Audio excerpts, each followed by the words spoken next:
આ તો એમ કરવી એક એક જણો ભાગવા માંડો હાલો હું પેલા ભાગી જાઉં ના રે ના પેલા હું ભાગી જાઉં યો હારું ભોળા દાદા ગયા હવે પછી હું સટકું ના ના હું વયો જાઉં પછી મને ન જવા દીધો હોય તો પછી મને નહીં જવા દે તો એ હું શું કરું હું તો જાઉં લ્યો બોલો બે ભાગી ગયા હવે હું કેમ સટકીશ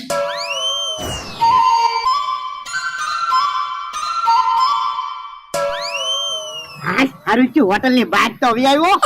મારો માણસ આવે કે નહીં ઈ આવ્યો ભલો ભલા દાદા ભાગવી પણ ઉભો રહે ને મમરાભાઈ ને આવી જવા દે કે મમરાભાઈ ને આવું હોય તો આવશે ઈ આવ્યા હાલો હાલો હાવ બાઈક થી ભાગી જાવી પણ ઉભા રહ્યો ને વાહન તો આવ્યા જો પણ આમ જઈને કાક વાહન માં બેસ્યું અહીંથી આગા ભાગી જાવી એ હારું હાલો હાલો હાલો હે ભોળા દાદા નો ફોન હા બોલો ભોળા દાદા એ બકુડા તારું એક કામ હતું શું કામ